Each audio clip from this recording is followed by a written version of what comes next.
You are listening to the Pencil and Paper Podcast Network.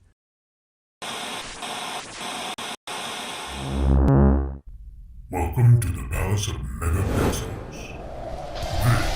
This is Super Mega Crash Brothers Turbo!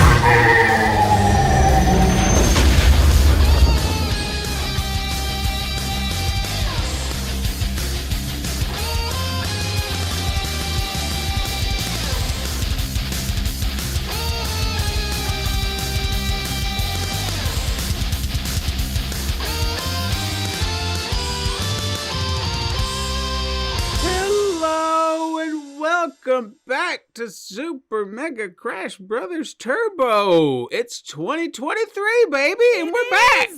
I guess Happy New Year. We haven't had a real opportunity to say it. You're allowed still in the first full month. Sure, right? yeah. We haven't seen, well, we kind of talked to some of our listeners. Not all. Sure. You know, those in the Discord, we'll still chat. Mm-hmm. We'll still chat. So if you're part of the Discord, we probably said Happy New Year to you. You know who you are, you lovely, lovely people. In fact, you know what? You know what I'm going to do? Yeah? We're going to shout them out. You do that. We're going to shout them out right now. So Happy New Year to Eric. Yes. Happy New Year to Zach. Yes. Jed. Yes. Troidel. Mm-hmm. Dava, of course. Can't forget Dava. No. Who else chats in our Discord? That's probably our core. That is our core for sure. That does some chatting in there. Vaz every once in a while will say hey, or if there's something with a game he wants to share. But, right. So yeah, that's probably our core group of chatters. If you want to be shouted out on the show, join our Discord and let us know that you're in there. But we all know that those wonderful people are there, and they're always having a great conversation with us. So, hey guys, how's it going? Hi. How y'all are doing? It's fun. So driving around, listening to us. I know. Give us a wave. I know. I like to start things with big conversations, but I want to change something up right now because I want to try to offer up a little taste for listeners, and. Whether or not I'll do it with this show, it's a little tricky since we do a quick turnaround, you know. So I guess I could kind of, but it just depends. Maybe something we need to discuss? Yeah, maybe, our listeners could explain whether or not this would be beneficial to them or something they would like, because I don't know people's schedules. Okay, so starting this week, or actually it started weeks prior, and I've been trying to get the word out. I'm trying something new on Patreon to kind of entice listeners, and I've tried numerous things over the years trying to think of things to offer that are different. And one thing that I do notice that a lot of podcasts do is they'll offer up early access to episodes. Now, like I said, we have such a quick turnaround. You're going to get it first thing in the morning. Yeah. Now, I could offer it up immediately, as soon as I'm done, on the Patreon, and then you could have it. Yeah. So you would have it on the day we were recording, a day early, technically. Yes. Probably not even 24 hours early, to be honest. No, I guess like 12. Yeah, something to that effect. You know, you would have it 12 to, some, I don't know. Yeah. Before 6 a.m. Monday. Yeah. Whatever that is to you, 6 a.m. Central. And all I would ask is minimum donation of $1. I'm not going to ask you to break the bank for it if that's what you prefer. So the reason I'm bringing this up is because this year is going to be, there's going to be a lot, okay? Because we're not only doing this show, but I've restarted Inspired by Weeaboo with my wife, where we're talking about anime. Busy. So that show, I promise you, will be running to the end of the year. Oh, so okay. the entire season is going to be one show that we're watching right now. So every Wednesday, it's going to come out. But I am also offering those episodes early access. So as they are completed, I'm going to put them up on Patreon, and then you can just binge the episodes as you want right then and there because they're done. Yeah. Now, with Horror Ramblings, we have our season 2 premiere coming out this Friday. And while you can, in fact, listen to that episode right now on Patreon, you will get access to a video-only version of that podcast. So you actually get to see our mugs.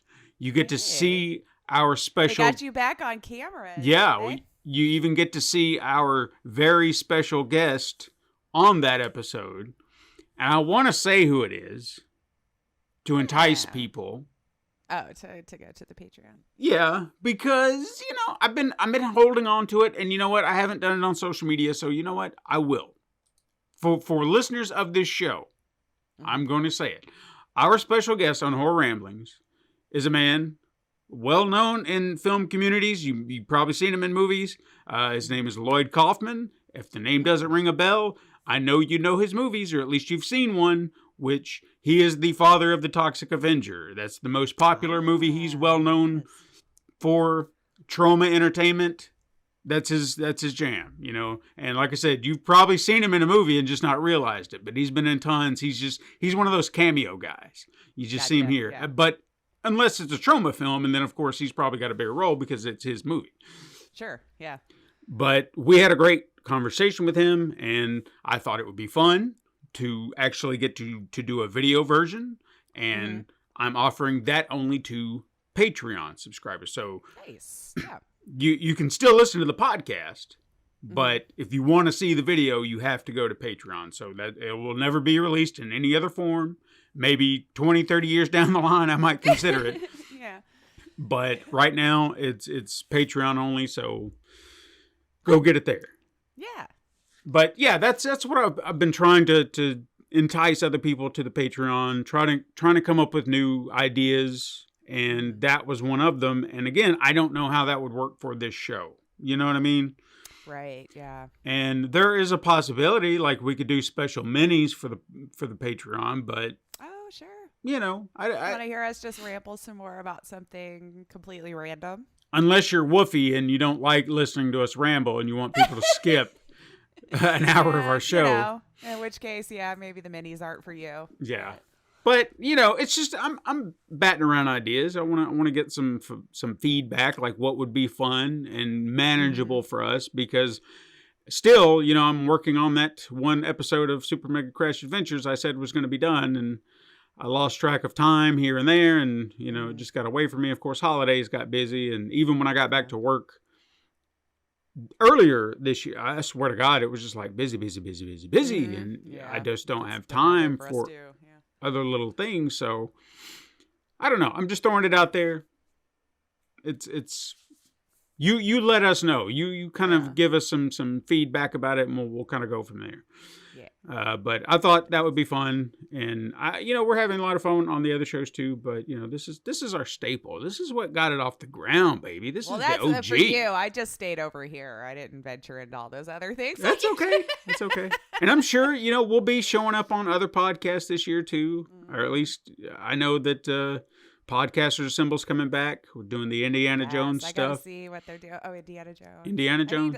I've been taking such a break from really wandering around on socials and stuff. I'm feeling kind of out of the loop. And then the few days that I do go on, I don't understand what's trending anymore. I can definitely tell a huge difference since dude took over on what's trending every day. No, it's like a broken record these days. It's the same shit every time. Yeah, like Pink Floyd is now supporting gays because they reissued.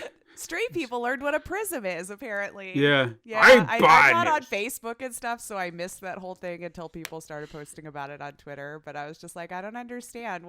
That was always on their album cover? Always. But that shows how ignorant they are. We don't need no education. Dun, dun, dun, dun. Truer words are never spoken. Right? Anyway, no, yeah, I tried to stay off social media. I still kind of am, I just, I've got friends there, but I'm just like, I don't care. And I love the people. I just don't care for what I'm seeing. Right. So that's I might constantly shoved in your eyes. Yeah. So if I want to know what my friends are up to, I might just go search their name and just look a few tweets. Talk to them? Yeah. What? That's a novel idea. I know. I just, fucking social media. I'm just kind of over it. I think I'm hitting that wall myself. Yeah. There. Yeah. I don't know if I would even have social media anymore if it wasn't for certain little details. I think if anything... I could guarantee I wouldn't. Yeah. Especially out of the ones that I've already deleted. Mm-hmm. Like, I could see me easily deleting, like, the last couple that I even do have because I barely look on the one anyway, for sure. I never go on Instagram. Well, see, like Facebook, I don't know if I would even... If I want to get rid of it so bad. Do it. But the problem is that a lot of the people I talk to, friends and whatnot, is through Facebook Messenger. But... Now, I don't go browsing on it. Oh, all that often. Messenger can be downloaded separately, but which you don't need Facebook. I do have the Messenger app, and I do hide the Facebook app. So I have the icon for the Messenger app, so I can have access to that because I know that's where I'm chatting with people. But I don't actively have the Facebook app. Like, hey, you remember? Look, here's the icon. Click that it. comes pre-installed on every phone these days. Yeah, I put it away somewhere so it's not there tempting me to open it. And the only reason I do go on it on occasion is if there's a picture of my granddaughter and I get to see her little smiles, and that's what I want to see. I think you could convince your children to send you those pictures directly. Perhaps, yeah. I think that's a valid... And, I do get videos every now and again. That I'm always going to be devil's advocate with this. I'm always going to try to convince you to delete it. It feels great. I just feel like as long as I'm not actively on it, and just away from it, it's still okay. Like, it can just be there and I'm just not paying attention to it. And that's what I've been trying to do. For like 3 years. Yeah. I couldn't remember the last time I even bothered to log in. Like, I knew it was there, but as many times as my data got stolen and sold, I'm sure the damage is already done, but I was just like, you know what? Let's try to mitigate it moving forward. Even though I truly believe they don't ever truly delete you from their system. No, hell no. Hell no. I don't think they ever really give you that power, but... So, just to transition, because to hell with social media, no one cares. I wanted to talk about a few things because we've been gone for a while. We have been. And I wanted to bring up a few things that I've watched and wanted to chat about. I'm probably forgetting a lot because it has been a month. I did try to take some notes. So, like, when you're like, what are you playing? I'm like, I have an answer. I've actually got 2 answers for that, but we'll get to that. Yeah. So... what do I want to talk about first? All right, yep. Well, one you said we weren't yet. No, one we're not going to talk about yet, and we'll get to that later. It's killing me, guys. I know. The only person I know I could chat with about, and he withholds the information for the pod. I'm just saying. It's called content.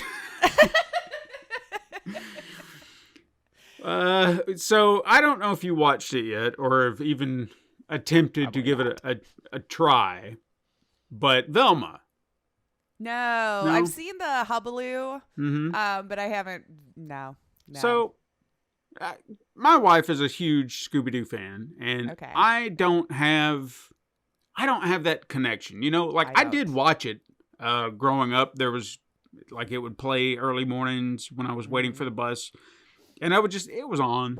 It's I'll watch a little bit of it, but it was just, I never connected to it for whatever reason. Just never. Yeah. Like, I was aware it was around too, but I don't recall being like a fan purchasing things. Right. To see it, all that kind of stuff. Yeah. I don't hate it, but I'm not just like, oh my God, Scooby-Doo. Right. Like, I can take it or leave it. Doesn't matter to me. So I wanted to give this a shot, open-minded, because I was not one of these people, obviously, that was mad that Velma is now a woman of color, or that Shaggy is a woman of color. Oh, you know what? I didn't even notice that. I didn't venture. I saw some people hubalooing about it, and I didn't click on it. Oh, interesting. Okay. Yeah. So it's Mindy Kaling. This is her. Like, she created the show. She's great, though. She created the show. She's the voice of Velma. The cast is fantastic. We got Glenn Howerton from Always Sunny. He's doing Fred. Okay. Yeah. Sam Worthington. He was in Veep. He was in that Werewolves Within movie. Oh, yes. Yeah, he's playing Shaggy, and I cannot for the life of me remember who's playing Daphne. It makes me a terrible person, I'm sure. See. I'll ask the big machine in front of me. Now, I bring this up because I was curious. I wanted to get feelers from everybody, because this is kind of taking that Harley Quinn route where they are trying to make it a more adult themed, adult oriented with Oh, these are they? characters. Yes, it's fully R rated. So Oh, so it's the movie, not a show. no, it's a show, but they went R rated with it, where it's blood, gory, like a true horror mystery. Wow, interesting. Okay, well now I kind of want to watch it. I mean, I watched I it. never really figured out what it was about, but I didn't. Like I said, I never went searching. I've watched the Jane Lynch, yeah, like Jane Lynch, she's in there. Wanda Sykes, Damn, what's his Melissa name? Fumero. I love her too. Frank Okay, Welker. This has got a great, yeah. The guy this has who- got a great cast. voiced Weird Fred. Al. Wait, Weird Al is in it. To my You knowledge. guys, why have I not been watching this? So- Nicole Byer, I love her. So I Sorry. wanted to kind of talk about it briefly because I did watch it and I still felt like I had that, and it Okay. wasn't because of because there's tons of this. It's getting torn apart by critics and whomever, or fans, and just Okay. people bitching and complaining. But to me, it wasn't that. I felt like it was still just the characters, and just everything about it. It's just like, okay, but you did it and you turned it R rated, but I don't have any different love or hate for it than I did before. I still feel Okay. about the universe in which it, Okay. So What they created. I recommend at least checking out the first two and kind of getting a vibe for it. And if you want to Okay. watch more, I still wouldn't mind going further, but I just Oh, you hadn't finished it? Or No. Is it out? Maybe it's not all out. No, HBO it's- tends to actually drop weekly, which I appreciate. Yeah, they do the weekly. They just did 2 episodes up front, and then you'll get. I think episode 3 is out now, but I just haven't been. So it like just came out. I Yeah. got you. So it's just, for me, Okay. for me, but For for you. no other reason than I just don't have those connections with those characters. Doesn't hit any nostalgia feels. For Yeah, it. like I appreciated some of the jokes that I saw, like some little throwbacks, and I was like, that's cool. That's cool. Mhm. But Okay. I would love to hear other people's opinions, valid opinions that are about why it doesn't click for you, or maybe why it does. I don't know. Yeah, I would be going into it just strictly for the medium that's in front of my eyeballs. Because, Yeah. like you, I don't really have any attachments to it as a child. I remember it being on. I remember seeing it, sure. I don't remember it going any further than that, though. And- Me acknowledging its existence. And one complaint that I've heard that makes 0 sense when you think about it, but again, people are just going to be like, well, what about this other show? I think people just look for reasons to be mad, honestly. The show doesn't contain Scooby-Doo. This is pre-Scooby. Oh, that's kind of interesting. So, but that pisses people off because they're like, what about a pup named Scooby-Doo? Huh? He's like, yeah, well, that's a different show. So This has show's nothing. about Velma. Yeah. So don't worry about it. This is something completely different. Just chill out. The article I'm reading does say we are contractually obliged to inform you that Scooby-Doo the dog will not appear in Velma at the very end. And, just if you don't like it, don't watch it. No one's Right, forcing you yeah. to put this in your eyeballs. Ruined my childhood. Just don't watch it. But what I did watch, and I did enjoy, and I'm hoping you did too. Oh, no, I probably didn't. I haven't really watched TV. Well, this came out this past weekend, so if you haven't watched anything new, That 90s Show No. on Netflix. I liked 70s Show, but I didn't go as crazy as everyone did. Okay, fair enough. Like, it was fine. It was fine. Yeah. But I've seen it up there, and I've... I would recommend it if you have some sort of, like, if you liked the old show in any way. Not to say... 70s Show, not the 80s Show. No. That was very brief. Also starring Glenn Howerton, who I mentioned before from Always Sunny. Seriously, that An was 80s show or he, 90s? yes, he was the star of that 80s God, show I don't before know he if hit. I bothered to really watch it. No 'Cause one I knew that remembers there it. Was, no one. Well, it was. Did it even make a full season? No, Not a full season. I think it was maybe like 13 they might have episodes. shot a full season. I just don't know that a full season ever aired. No, I think it was that 13 episode run, and then Maybe. if it got picked Because it had up, no connection to the original show as far as characters, right? I think there was a very thin thread that one of the characters was Eric's cousin, but they didn't quite really go into great Tried detail. to keep it Forbin family. But Yeah, just yeah, a very, very loose connection. This is like has saying has Red and Kitty at least. Yeah, exactly. I So saw. this is taking place 20 years later. So now it's the 90s. Red and Kitty are living their best lives in retirement.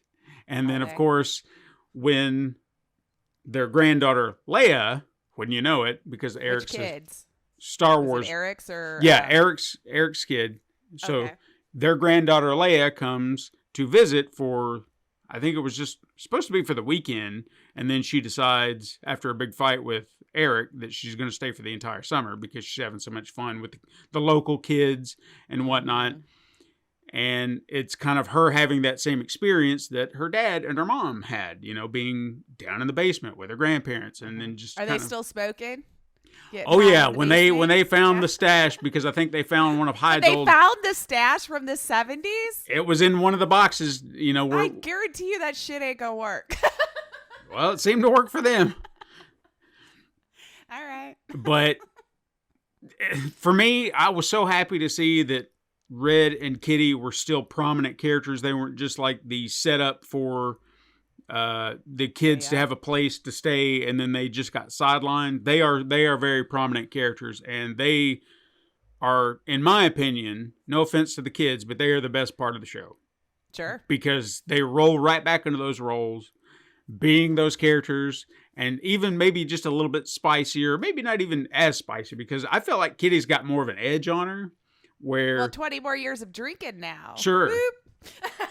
And not to say that Red is mellowed, but you can see where he's mellowed a little. Like, for example, his granddaughter, obviously, you see that softer side of him, like a granddad would be. He's tough on his kid, but the grandkid is like, you're all right. And she does, make mistakes, and he calls her out on it, but he's still a loving pop. And, of course, when the stupid kids come around, that's where we get old Red. And that's what I love, So I highly recommend it if you have. Right, maybe I'll check it out. If you love those 10 episodes, it's a breeze. You can. Oh, they dropped the whole thing and it's only 10. It's All right. Netflix. Half What do you hour? expect? Oh, true. Yeah. Half hour. Yeah, half hour. I think the first episode is probably the longest episode at 30 minutes, but from there they all get, trimmed down to maybe That's like manageable. the 20, 22 minute range or whatever. So recommend it, especially if you're a fan of that series. I guess you could go in blind if you weren't familiar with it, but I feel like it helps. You know what I mean? It wouldn't hit the same without having the memories of the prior lives that were lived in that room. I mean, you don't need it, but it adds an extra layer, because now you're seeing these characters from where they are now, or at least some of them, because not all the characters make a return, but there are a lot of cameos. Well, some of them may not be allowed to. At least one. Yeah, I will but to my understanding, anyway. So let me go ahead and break that down real quick. I won't go into great details, but if you see a headline that says why Danny Masterson was not back in that 90s show, don't click it. Or why they explained it, just don't click it, because it's going to be a BS explanation. He's not in the show. Who wrote the article? There are so many out there. I'm actually very familiar with this situation because I watch LawTube, and so some of it's been covered on there. Well, on YouTube, they call themselves LawTube. So I've seen some of the stuff. So, but yeah, they were trying to clickbait, and I saw it. I read right through those lines, and I didn't touch it. But my wife, on the other hand, she did. She fell for it, where it was just like the way that 90s show explains Hyde's absence, and does it need to though? No, it doesn't. But here's the thing. They don't mention him at all. Why? Because there's no reason. None of the characters are connected to him. There's no reason to bring him up. So don't click the article because nothing was explained. He's just absent. Period. Okay. Yeah. period. Because I was thinking, like, unless he had kids or something that would be around. But why would I mean, it's very easy to write that out. But why would you even write that in if you know the character cannot come back? Sure. I'm just saying, it would, like, I don't even know if you would have needed to had he not turned out the way he did. Yep. So don't worry about it. Don't click on any articles about him in that show because he's not in it. He's not mentioned. It's He's got his own life. He's got to work out here, guys. So yeah. Other than that, it's fine. And there are cameos from most of the original cast. Leo, Tommy Chong being the highlights for me. Good. Yeah. Good. Hey, man. What's going on, man? He's so great. I love him so much. Finally, I wanted to ask if you saw this little gem. It just hit Peacock. You're probably going to have to start giving me a heads up each week so I can start watching some TV. I'm going to have to. Well, this was a movie. Yeah. Did you see or have you had a chance to see Violent Night with David Harbour? No. Do you know what it is about? I do not. Okay. So picture this. What if Santa Claus had to save a family from, I guess, thieves? Does it have the dude from Stranger Things? Yes, David Harbour. Yeah. Oh, okay. Then maybe I have seen the trailer. Okay, go ahead. It came on, or they dropped it on Peacock this past weekend, and holy shit, that is a fun movie. Yeah. Okay. Because I think the thing that I wasn't sure about, because when you see the trailer, it does kind of give you like there's going to be a fun vibe to it, but you're not really sure because I think the one other thing that they're kind of throwing out there is that, it's going to be violent, it's going to be gritty, it's like blah, but it's not.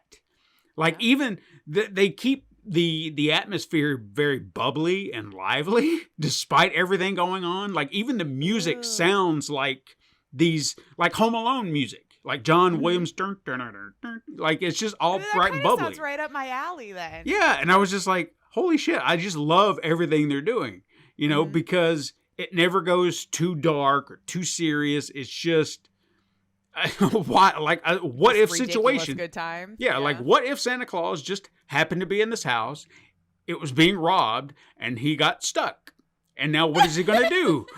And I was like, holy shit. I love that. Yeah, it's an insane what if scenario. And of course, him being Santa, like the real Santa, what are you going to do? Like, how are you going to get out of this? And you think there would be like all magic. You'd think, but there's only like a limited amount of magic. It's not like he's whipping out spells and things like that. He's got his magic bag and he's got his reindeer and all that. But there are just other things about him that like he's not invincible. Just a dude. Yeah, he's just a dude. Just a dude who can travel super fast. So, highly recommend it. I think you'll have a lot of fun with it. Okay, yeah, from what you've said, I think that would definitely be something I would enjoy. Is it super long? It does kind of reach the 2-hour mark, but I wouldn't say that it ever lagged at any point. It never felt like there was like, one of those movies. I felt like everything was rolling on. It's been a while since I've watched anything I haven't fast forwarded through a little bit.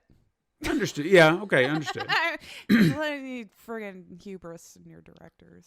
But everything about it is nothing felt unnecessary. I felt like all the story beats played out and went on their way. So it kept moving. Yeah, it kept moving. Okay. A lot of fun. Highly recommend it. And Violent Night. If you've got. Even wait, you said it's on Peacock though. It is on Peacock, but you could probably rent it on some other platform or whatever if you need to. But I don't know. It was a hell of a good time, and I highly recommend it. Interesting. So, what have you been playing in this past month? I did pretty good. Okay, I did pretty good. When we first went on break, I started playing Wastelands 3. Which is kind of like if, XCOM and Dragon Age Origin and all that kind of had a baby. I really enjoyed it. So it was just a very story-heavy RPG. But I got to fight a robot Reagan. He was the god. Please tell me. One area that we came across in the Wastelands. Please tell me they gave him a voice. Oh, yeah. Okay. Oh yeah, and it was like a huge robot Reagan, and he was running this town or whatever, that I came across, and so you get to choose whether you're gonna help or hinder. There's quite a few different ways that you could veer off through different story beats and stuff when you're coming across it. But I also got to sleep with a robot hooker. Awesome. Yeah, my character thoroughly had a good time. When I was offered that, I'm like, yeah, I want to see what that does. What kind of perks do I get or benefits or, So your character's a robosexual? Yes! Yeah, my character turned down nothing. We're love for all. Love for all. So yeah, there were some very funny, quirky little insane moments. And if you like, I guess it is kind of turn-based strategy where like your team gets to do all of their moves until it's exhausted, and then the next side will do the same thing back and forth, kind of like how you do with XCOM. And so thoroughly enjoyed that and went through it. I think I got it in a humble bundle and finally went, yes, I've been wanting to play it anyway. Backlog is always long, so I got time now to get through it. I started Terracotta by Abnormals because that came out while we were on break. I don't think I was in the headspace for puzzles yet, though. Abnormals is serious. Oh, yeah. Puzzles. So first sign of stress. I kind of doped out for a minute. I love you guys. I'll come back to it. I promise. But I already know you mean business when it comes to puzzles, so I have to be in the right frame of mind. Applause for them for doing so and not trying to wimp out on a puzzle just for the sake of the players. Give them a good one. Make you work for it. Although we still have to fight about that brick puzzle, and they know. That was a mess. That is true. That was a mess. I appreciate it. I love it, but none of us knew what you were doing. None of us knew. And but I love you. Don't hate me. They're a great indie team, and you need to go check them out because I'm still waiting for Frank and Drake to drop. But what's really been consuming my time is I finally started Persona 5 Royal. Ooh. There you go, Dave. I won't say Royale anymore, even though it's fun. But it was Persona 5 Royal. And I think I might be almost done. It's like the game never ends. So I'm like, it feels like as soon as I think we're done, then the whole other new thing started. I knew they had added stuff with Royal, and I played Persona 5 on the PlayStation. I think I got about 35 hours in on that one, and for whatever reason stopped. Probably just being on the console, having to share that TV, all that kind of stuff. It's just, I don't go back to it nearly as often. So with that in mind, I didn't remember enough of Persona 5 to know what new things would have necessarily been added in throughout. I realized that the very last semester is all new. Yeah. So I know I have gotten past what the original ending would have been had it not been for Royal. So I knew there was a whole other semester and stuff coming up, and I have to tell you, I don't think we needed it. I know this is going to sound rude, and you're like, but more content, more everything. And I get that. But I've been at it for 138 hours. There was no need for all this. I'm, for one, impressed I'm even hanging it out for a game that long. So Persona must have just found the exact formula that tickles my brain for the one game that can go past like 20 hours and keep my interest between the role-playing elements and the combat. Just tickles the right little parts of my brain for me. But we could have edited some stuff for sure. And I could have done without the little platforming sections they kind of threw in from time to time, because I'm not a fan of you just taking over my camera and I can't see jack all, when you get in a corner. And there is a couple of puzzles that I'll say that maybe it was either due to me just not wanting a puzzle or having already had a long session and getting frustrated wanting to move on, that didn't need those either.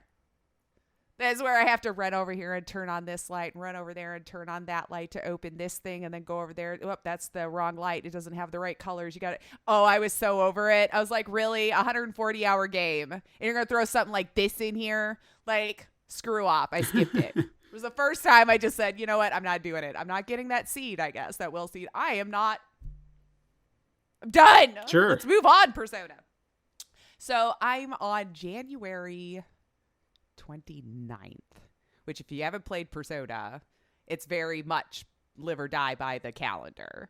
Okay. So like you start in April, and then each day when you're doing a thing, time passes. And so you're very much limited to that time frame. So you can slack and not reach things by a deadline and then have to start over, which is thankfully I haven't had to do because this is the first time I've ever had to do this too. And I know it sounds like I'm just complaining about it, but clearly I'm hanging in there. So I really want to finish it because I do really enjoy the game. But I did have to laugh hilariously. I think Thursday night, I was like, I think I'm about done with the original ending-ish. I'll just finish that up. And I think I started it at like 8 o'clock at night. At 11:30, I had to hard shut down the game because it would not let me out of all of the cutscenes. Oh, no. I was getting Persona, you've got to give us breaks, closer breaks. Because like I was thinking I'll just be here an hour or so to get through this, and it would be cutscene after cutscene after cutscene after cutscene after cutscene, and it would intersperse me getting to choose something here or there, but I was never allowed to just save and get to a stopping point. So after about that length of time, it did pop up a screen that says, we've updated the story up until this point. Would you like to save? And I'm like, yes, for the love of God, I would like to save. I've been tired and wanting to go to bed for an hour, you know? And I swear to God, Steven, as soon as I said yes, it goes into another cutscene. And I'm like, I can't do this Holy anymore. shit. So I task managered the game out. I just opened Task Manager, closed application, shut my computer down and went to bed and prayed to all of the gaming gods that where it had saved would just let me pick up later on because Jesus H. Christ. 2 hours? That's insane. You gotta let me out, Persona. You can't hold me hostage. So, outside of those things, I am really enjoying it though, and I think I might actually almost have gotten all of the achievements by accident by just playing the game. I know, of all things, because I wanted to make sure I got all of my confident ranks up to 10, hopefully prior to when it's cut off and you don't get that anymore, and all of the extra stuff that you can do. My God, you get your money's worth. And I'm playing it on Game Pass. But I'm just saying, like, Jesus Christ, there's so much content. Like, and my whole plan was to be able to start Persona 3 because that finally came to PC on the 18th of January. And it's been preloaded, but I'm like, I got to get through 5. Yeah. I'm probably going to want a long break. Oh, yeah. Before I start the next Persona and, like, fill my day with a couple of, like, little tinier games that I could get through in like a weekend or something, because I swear I've been at this game since December, since we went on break, and I'm still trying to beat it, and I've got time because I don't have a life. So it's just taking a long time, but I'll be happy when I get through it. I beat 4 and I'm very happy. I'm not a psycho that's going to replay it again, even though I know there's different places that it could have veered off. Right. A couple of different endings, actually. There's some places where I went, if I chose this. So I kept going to hopefully just finish through the royal content and all that. I did make a save file at those places, but honestly, as long as some of these cutscenes are, I might just look it up on YouTube. Fair enough. Just to see what it was, because even fast forwarding 2 hours is a long time. It's a long time. And then did I play anything else? Oh, I did try Nowhere Profit, which is another deck builder, but I think that one's just too much for me. Or maybe I finally filled up on my deck builders where I've got the ones that I enjoy and I'm good now. I don't know.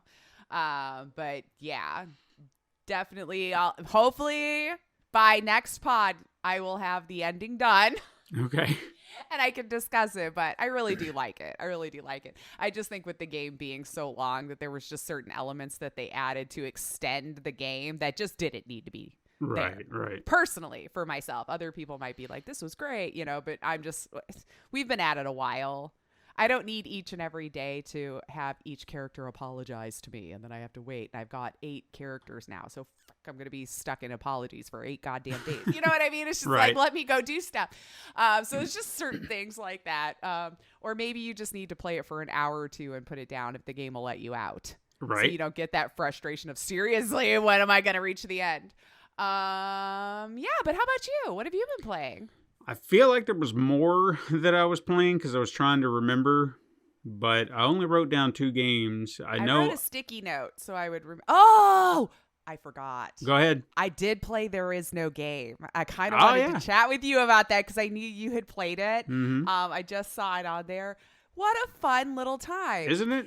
It was really great. My biggest complaint would be the shaky screen that you just couldn't turn off. Mm-hmm. Because once those moments would happen, it would just stay chaotic like that. So I get what they were going for, but it was just really rough on my eyeballs how often they wanted to use that shaky screen for the effect.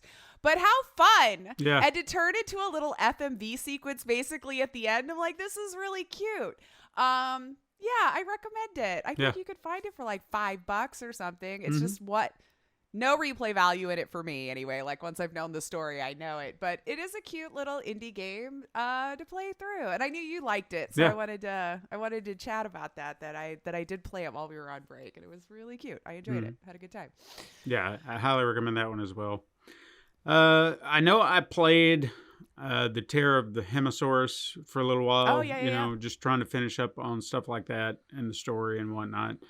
But then I went and tried to find something new, and I was like, all right, well, what do I want to play? And of course, this was as Christmas was starting, and I had time, so I thought, let me get into something, deep. So I went through the PlayStation Plus catalog, and I was like, what do I want to play? What could I get into?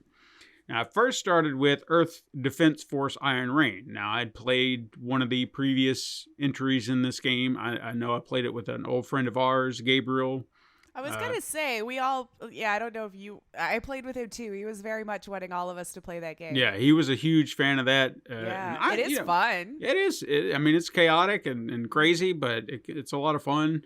So I thought I'd give it a go because I'd seen it on there, and I thought, well, this just kind of tap in for a minute and see what it's like. Played a few stages of that.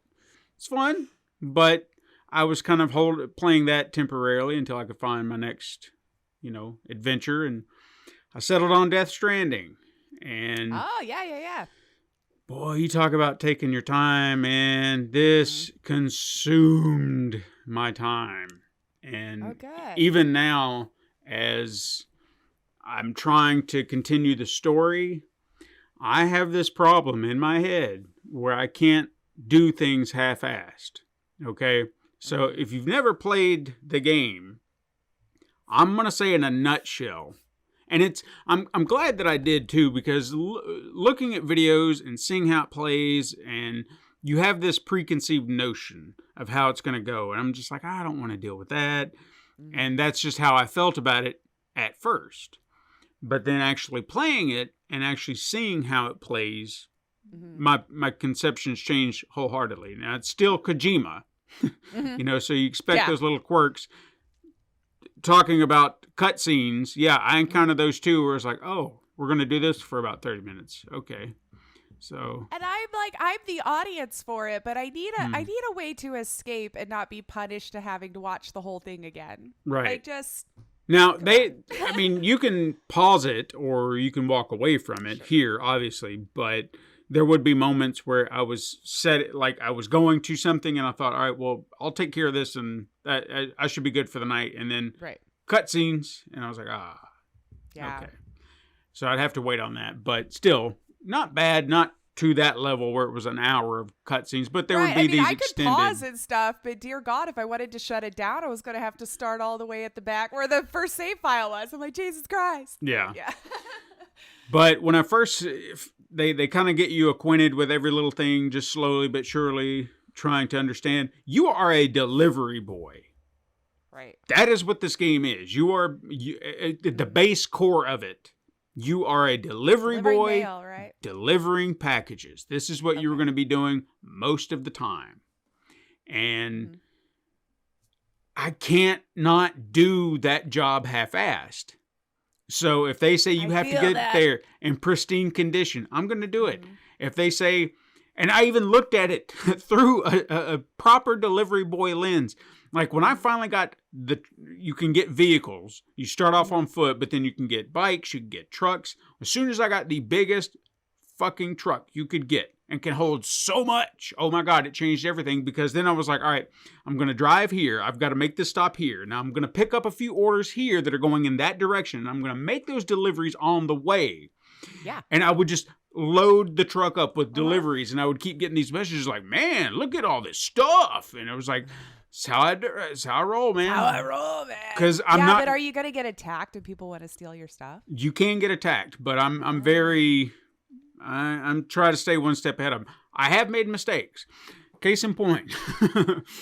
So I was unaware of the combat system in this game. Now, at first, you're kind of in this small little area. So the first section of the game, it seems kind of big, in comparison. But when you compare it to the second area of the game, it's a blip on the radar. So you have a few stops you can go to from one end of the map to the other. It'd probably take you about 10 minutes to go from one end to the other.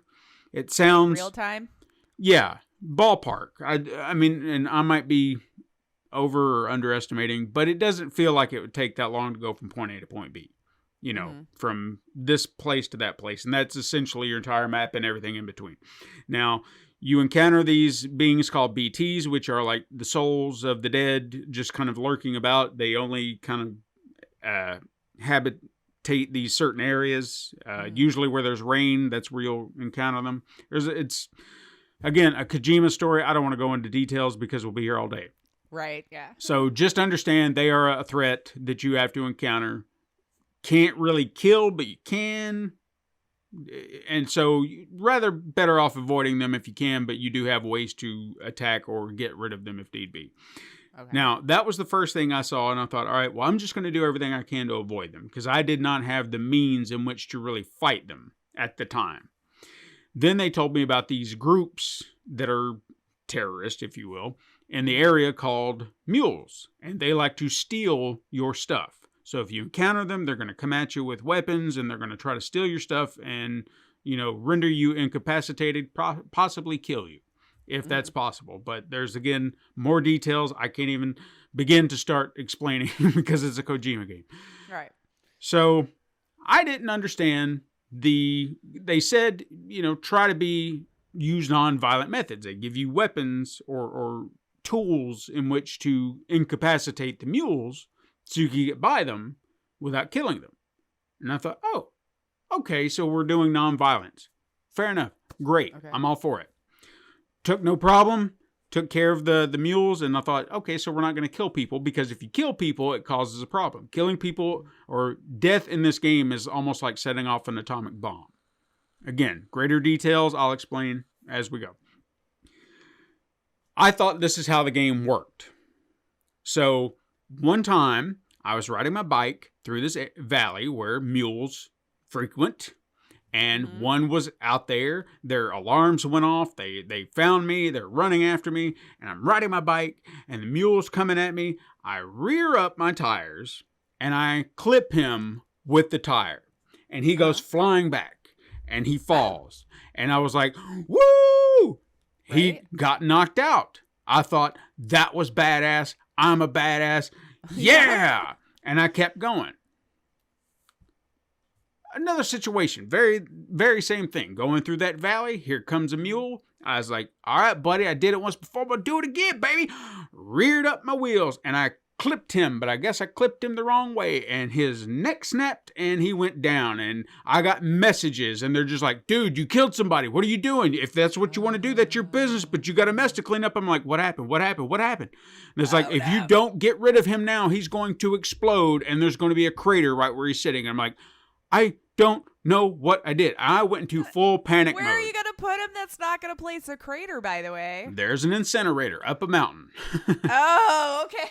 I was like, now, where are you supposed to put him? What makes this worse is they want you to carry this body on your back. If you have anything on your back, guess where it goes? On the ground. So if you don't have a way to carry this extra stuff, because it's a body, you have to have room for a body on your back. Oh, so if you have lots of boxes. Yeah, if you have stuff that you got to deliver, if you don't have a place to put it, like on your bike, you're going to have to leave it behind. And I was like, I was leaving all this stuff. I was like, I don't know what to do, but there's going to be a bomb. I'm going to die. There's things going, oh my God. So I didn't know what to do. And they're like, you got to get it to the incinerator. I was like, where's that? And they're like, follow this path. Of course, it's not an easy path. It's fraught with danger. And I was like, oh my God. That was a nightmare. Absolute nightmare. And I thought, I'll never kill another soul again. That was an accident. However, I did. Oh, no. By accident, because... These people need to quit being so frail. What happened, and this was, again, I don't consider it my fault, okay? Because when I got into the next area, they give you a highway system, okay? So you can build a highway that go, and I'm talking this map is huge, okay? Mountain areas, valleys, lakes, craters, canyons. It's just like, oh my God. So there's this intricate highway system you can build, which I did finally. It took forever because every time I thought I was done, it just kept going. I was like, please, God. I know those feels. There's got to be a connection point somewhere. But no, what they did is they were like, nah, we're going to loop it up here and then we're going to come back down. It's like, just please, just let me finish this fucking road. Throw him over. Hope for the best. But I was trying, like I had started this highway system. I had, this was very early on. And there was a mule camp nearby, but it was out in the field. So you actually had to actively go out that way. Now, the road would go over kind of nearby so they could kind of detect you with their sensors or whatnot. But I felt like it was like, they're not going to get me because I'm up here. Because the road kind of goes over the field. So it's like, it's no big deal. So I was leaving one of these facilities with a delivery, and I'm plowing right out there with my vehicle, and one of these idiots is standing on the highway. Don't even see him until I come right up on him, and I flatten him. And I was like, oh, shit. And they're just like, you killed somebody again. Get him to the incinerator. I'm like, I have just gotten here. I don't know where that is. And... The highway will take you to the incinerator. But again, I just got here. I don't have a road to the incinerator. Oh, God. Did you have to take it all the way back to the other one? No, I had to make it to that incinerator. I just had to travel the worst possible way. How long do you get? I don't really recall a timer, but they say you're on a timer. I don't know how long it takes. I've not had it happen to me yet, but I guess it could. Yeah, I'm just wondering how much chaos they I don't know. Feel. Like, what pressure are you under? Seeing a clock tick or hearing a ticking sound from it about to go off or something? I don't know. Yeah, I would probably assume that might cause a game over, but I could be wrong. Could be wrong. I don't know. I mean, that could kill you if you were near it. Yes, I would imagine. Because that would make for if they would allow it to happen, it would be interesting on one hand, but at the same time, I don't know if I would want to be responsible for destroying part of an area. Wondering it, just walk away and I don't know. See what happens. I'm not taking this to the incinerator. I'm going to keep going. So, thanks for the advice, guys. Yeah, I'll be seeing you. Let's see what happens when I do nothing. But the entire game is just deliveries upon deliveries. There's a great story. I'll give it that. I feel like I'm more invested in this story than I was something like Metal Gear Solid. Nice. And I'm interested in it. I'm intrigued by it. Mm-hmm. I like a lot of the ways they, I don't know, just the details, the minor little things, the upgrades to weapons and stuff, and trying to figure out what works best for you. I'm really not liking the area I'm in right now because I'm having to traverse mountains, snowy, deep, just horrible mountains. And I've tried to set up they have other devices outside of the vehicles called zip lines that you can set up a kind of network of zip lines to get you from point A to point B. And I've tried to set something up within the mountains so I don't have to drive in the mountains, because trying to get a big truck up a snowy hill. Yeah, you know how much the physics in this game are on point. I was going to say, if it's real, it's going to take a minute. You're sitting there, if you even do. You hit something, you get snow on your tires, and then suddenly your back end is sliding. You're just like, please turn. And the next thing you know, you're rolling back down the hill. It's like, I just want to go up the hill. They give you any wheel chains? No. Damn. But I wish to God that the trucks had more like better tread on their tires, but they're probably meant to be designed that way, so you can't. Sure. Because the bikes, they do better. Like, I feel like they have the tread, they can get up the hills, but Probably not as much weight to go against it. Yeah. because I usually load my truck up, and Yeah.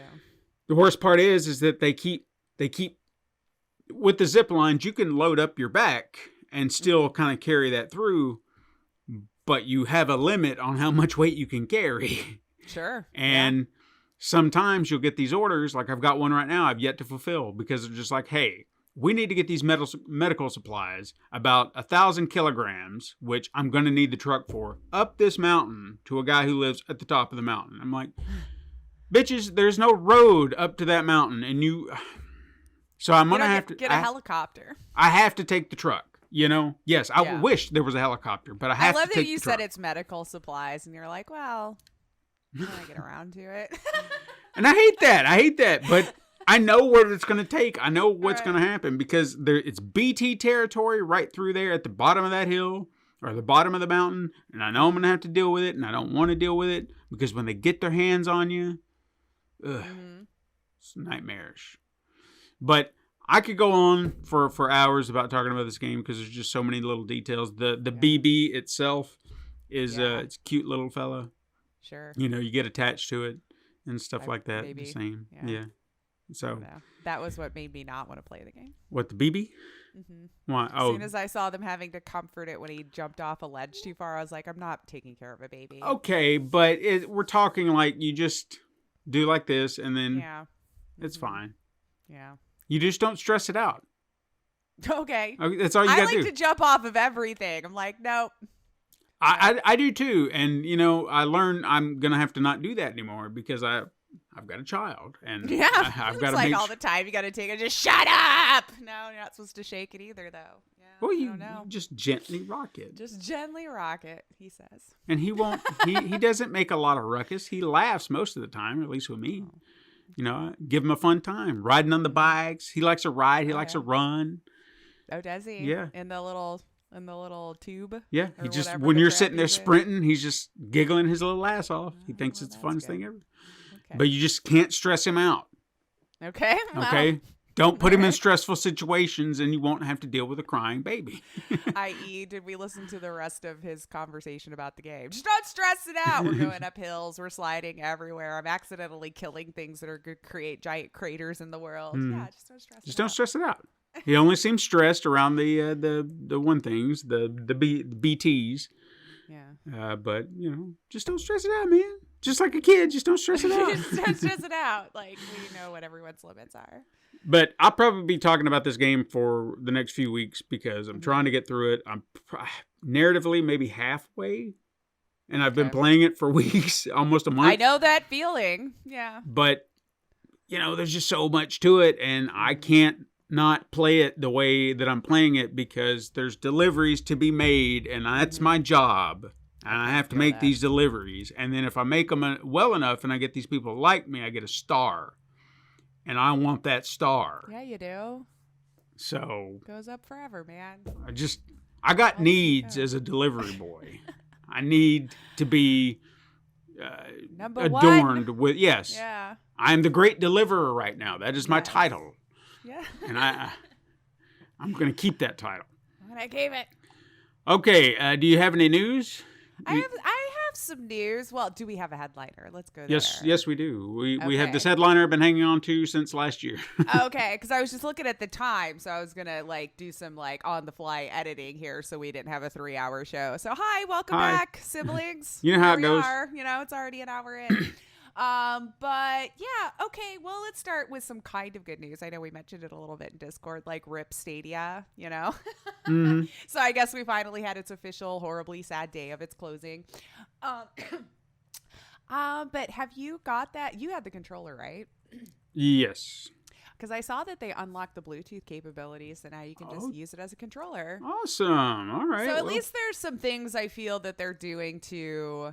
I saw refunds going out, especially for hardware and things like that. And then I saw that they had unlocked the Bluetooth functions on the controller, so now you can just use it as a controller for anything. So I thought that was kind of neat. I'll have to... I don't never use the controller. I don't know how good it is. I've seen decent reviews on it being a good controller. I mean, I didn't have a problem with it, and I guess I could use it for something. Yeah, if you Controller still now. have it, that's what I was reading in Forbes anyway, is that they unlocked it and you can now just use it as a controller for whatever has Bluetooth. Ooh, I wonder Yeah, how that. So, I guess my question is, what do I have to do to unlock it? Like, do I have to? I don't know, maybe just check it, because the way they made it sound like they're the ones who had to unlock the actual Bluetooth capabilities on it. So I would imagine if you just do the search function, with Bluetooth to see what has Bluetooth, it should show up as a connectable device. Okay. All right. Cool. And then if it doesn't, I don't know, maybe you got a refund and it doesn't matter, and now it's a paperweight. Because I know they were refunding a lot of the hardware. Well, I don't know remember- necessarily about all the games and stuff, but Remember, I didn't pay a dime, so they're not oh, that's refunding right, me you did shit. get it for free. So regardless, for you, you're good. But I saw some people confirming that they did get their refunds for the hardware and for like initial investments or whatever. So they made good on it from the Good. people that I had seen anyway. I'm sure some people slipped through the cracks and were like, no, they didn't. But I can't catch everything. I'm sorry. But so I think this week kind of showed me why we kind of stopped reporting a lot in the AAA space, because it seems like they all came out very garbage in troves again, and from all of them. Specifically, it just seems like Ubisoft, Microsoft, all of them, super bad week. And the thing with Microsoft, I think it annoys me the most with all of these layoffs that they're doing. You're spending how many billions of dollars trying to buy Blizzard? Yeah. And you're laying off 10,000. Like, it just, I get capitalism. They don't care. The suits need to keep making their dollar. But how frustrating to see your end of year, how much you're fucking making, that you're in the middle of this other huge acquisition and you're laying off employees. Yeah.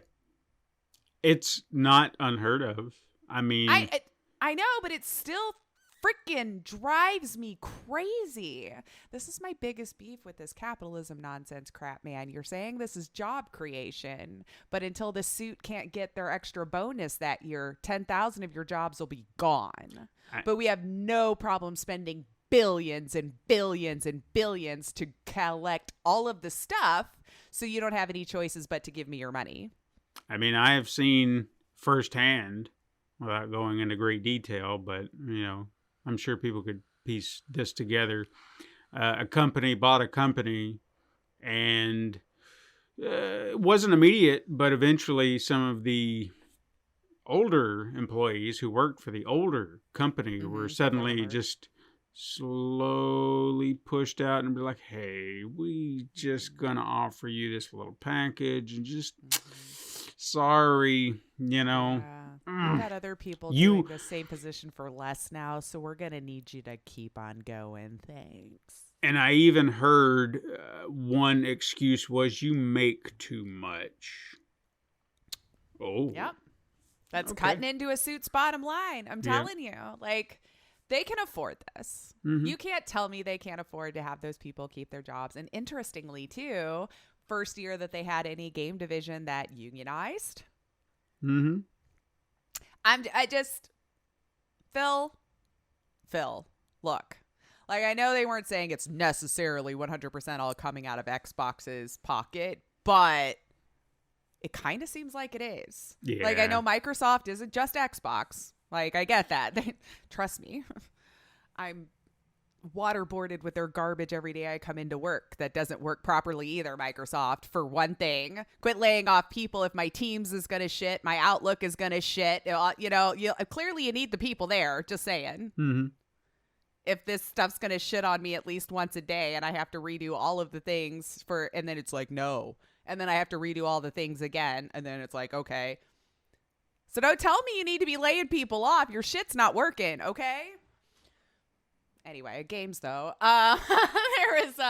He did put out an internal email announcing that 10,000 employees were being laid off worldwide. So they weren't saying it was supposed to be one specific place, but Sure. they didn't specify, of course, where the cuts were coming from. That's why I was saying, like, they didn't say it would be necessarily, the gaming side or whatever. Regardless, though, you don't need to be laying off anybody. But Bloomberg report said the cuts would impact. They were the ones who said it would impact the gaming division most likely, which includes studios like Bethesda and 343 Industries. Sorry, 343 Industries, which is the Halo Infinite side of things. Okay. Patrick Wren, who is the senior multiplayer designer on Halo Infinite, confirmed that, looks like he's getting a little pissed off too, because it looks like it'll be coming out of their little till, which is just causing massive stress, of course, across all of these things. He's going to get the ball dropped, and it came, of course, weeks after the ZeniMax Studios voted to form the union, which is why I'm like, You came out like, oh, if they want to unionize, it's totally fine. Yeah. Same thing with, like, if with this thing that happens with Blizzard, if you guys want to unionize and we buy you, then unionize. Not saying that's a reason. Okay. I'm not saying it isn't. That's true. I don't know. I tend to, unfortunately, go super hyper negative when it comes to corporations making money decisions. Like, I never think it's in the interest of the people. Never. Unfortunately, maybe that one large corporation that is. Please throw it my way. I would love to read about, decent human beings. So we'll see if they get any degree of protection through all of this if the layoffs happen there. Since they did already unionize, I imagine they would have to have reps in their corner. Hopefully. I've never, I did once, but I didn't really count it. But being part of the union, So I don't know. To me, it was just, I read this article and went, the fuck are you buying Blizzard for? Yeah. Yeah. So I'm really sorry. At least one thing I've seen is it seems like the game industry really tends to rally around each other very well. So hopefully they'll be able to land on their feet, because it seems like I'm always seeing developers and teams constantly tweeting, throwing things out there about someone who got laid off and how talented and all this stuff, and kind of help them find their place. It shouldn't have to happen. I'm just hoping that you'll land back on your feet super quick and can find something, because it's just... hate reading this shit. God, you guys, the older I get, the more I hate capitalism. I'm supposed to love it the older I get, I'm told. I think I got screwed in that wrong generation. Right. If I would have been born a generation prior, I might be like, but right now, burn it all to the ground. And then, of course, Ubisoft, had a good week. I'm sure you saw that with Yves Guillemot sending out a nice little email. Basically, TLDR seems to be just blaming the employees for all of the garbage sales and everything they've had the last years. And now the ball's in your court to really pick it up. So blaming the employees for his horrible management, covering for pedophiles and rapists and whatever other crap they've got going on. I feel like we've not heard any movement on the Ubisoft side when that happened. At least I'd heard things about movings around in Blizzard, whether it was good or bad or very small pieces of progress. I was at least seeing something. I haven't seen him do jack shit. No, he hasn't. He just swept it under the rug. So, yeah, apparently there was a January 11th, there was an email that he had sent out to the company, expects a 10% revenue decrease this year and a loss of over 500 million euros, and asked employees work even harder and watch their spending. Yes. Employees at Ubisoft Paris, though, intend to strike. So on January 27th for half day to protest the remarks. They made some really good demands. I was reading through it. Fortunately, someone translated it into English so I could read what their demands were. But the thing is, if he's sending this kind of email out, do you think he's going to give two shits about any of these demands? It's just what I'm thinking. I'm not saying don't do it, and I'm not saying not protest, but he's got to go. Yeah, he really does. Because yes, you want a 4-day work week, which I agree with. Yes, you shouldn't have crunch, which I agree with. Yes, with all these layoffs and salary cuts and studio closures. Yes. But after that email, do you think he's going to be the man to do it? After all this stuff that we've been reading for years that's been happening with the employees at Ubisoft, and I've not seen a needle move once. Yeah. What do you do? Burn it to the ground, baby. That's what I'm saying. With him still being CEO and sitting up there, and then the audacity to send an email like that to the employees, it's like, I'm not saying don't do it, because of course I feel like you should protest and state your demands and show how this isn't working. Yeah. But it's just, the more I see this stuff happen, it just seems like they just keep getting more and more control. They'll just lay you all off and, cut it from the bottom down. And then what really changed?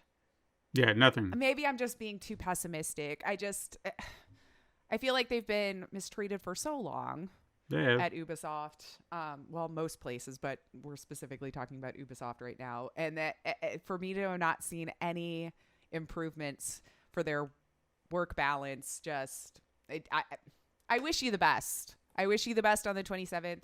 Go protest your little heart out. I don't know. I don't know what you do anymore, Yeah. Or you could release games, for Christ's sake. They're like blaming the employees for making no money, but you keep canceling all of your games. Like, if it's not Assassin's Creed or Just Dance, what are you doing? Yeah. Skull and Bones. What happened? That's a joke. Beyond Good and Evil 2, for Christ's sake. Yeah, I've forgotten all about that because it doesn't matter anymore. I mean, the fans of that game, they've moved on.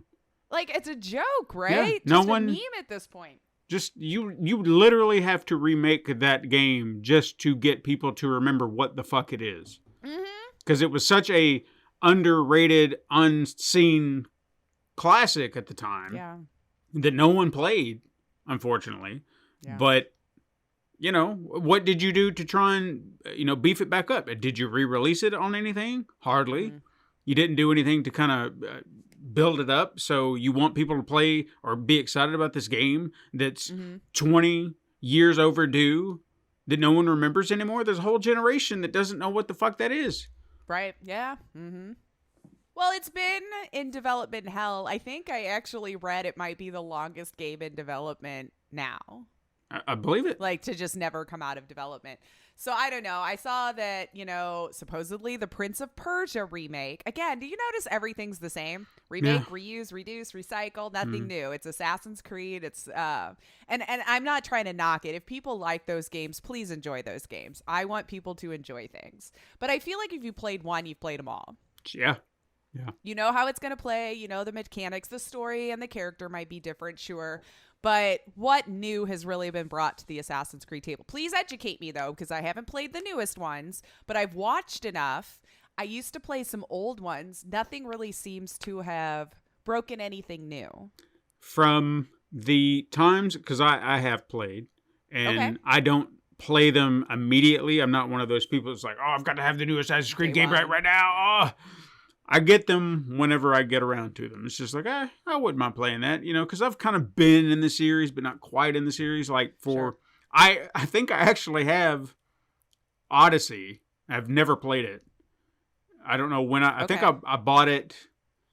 When did I buy that? I think I got it because they were doing a special sale where you could get Assassin's Creed 3 remastered along with it. And it was all in a bundle for like $30. And I thought, that's a deal. Bad deal. So there you go. Here's my money because I wanted to play Assassin's Creed 3 again. I love that game.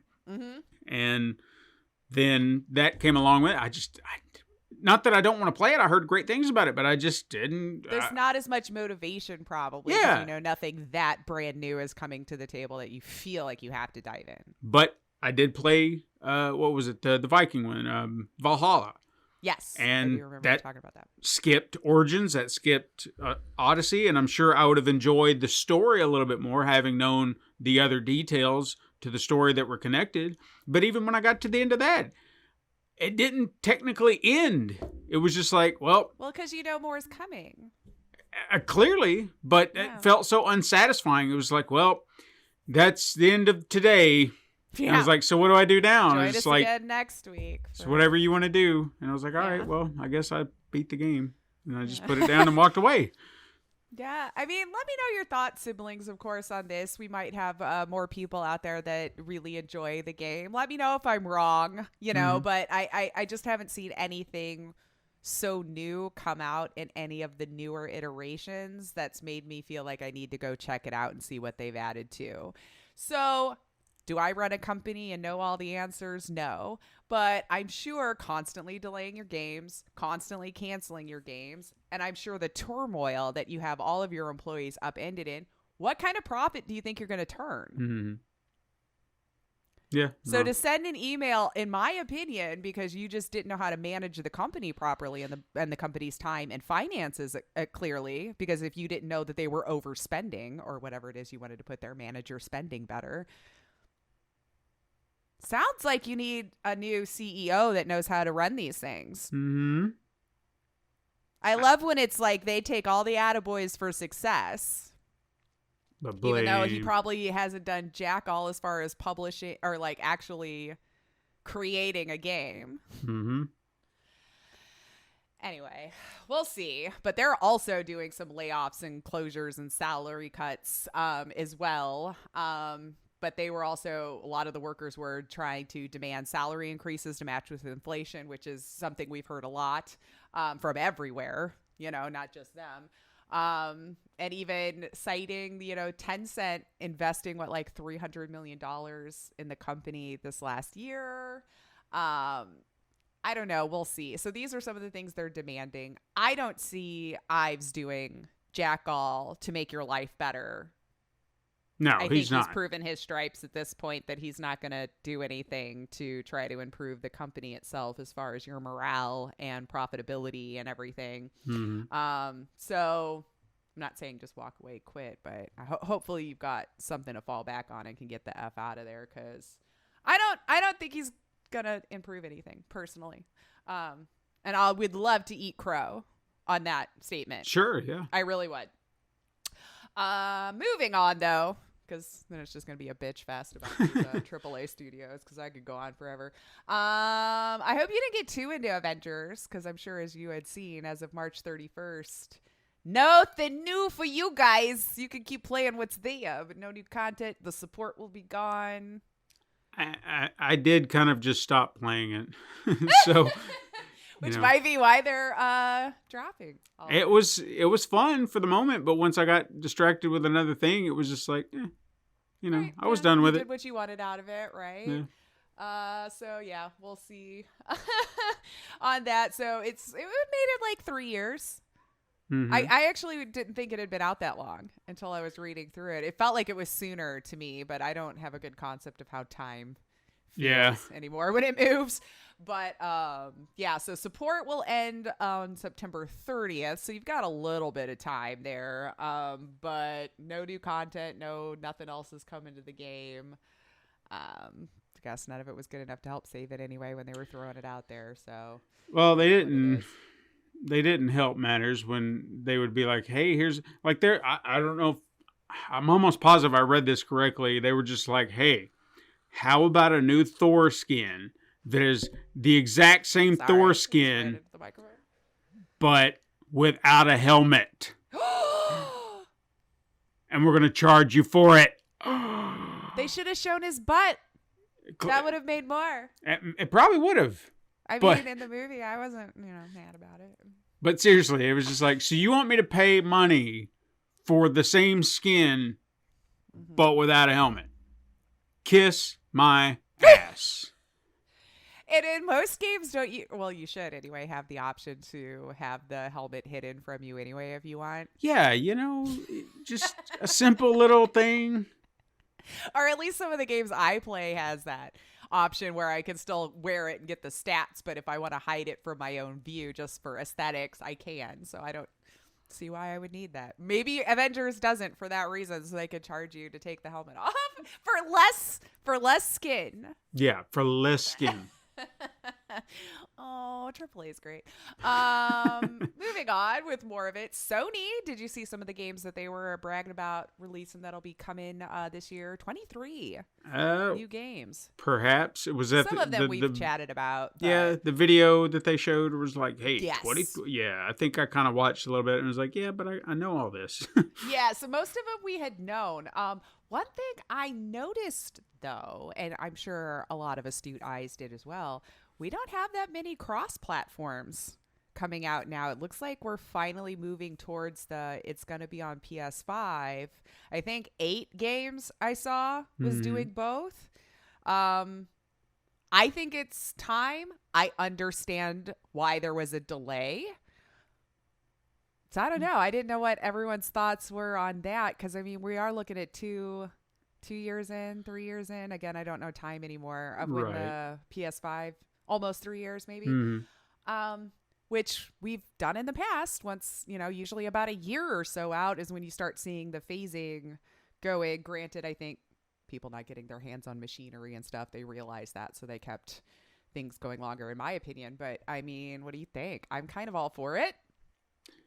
But it's easy for me to say sitting up here having a PS5. So sure. No, I'm same way too.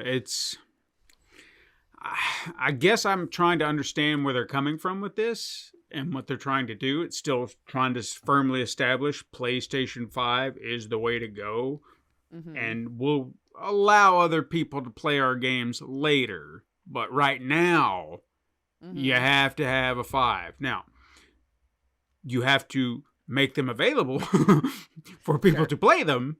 And I think maybe that's what they're afraid of, is if they put everything on PC, then people are going to just be like, well, fuck that. I don't need that. I'll just go over here and get this. I'm that person.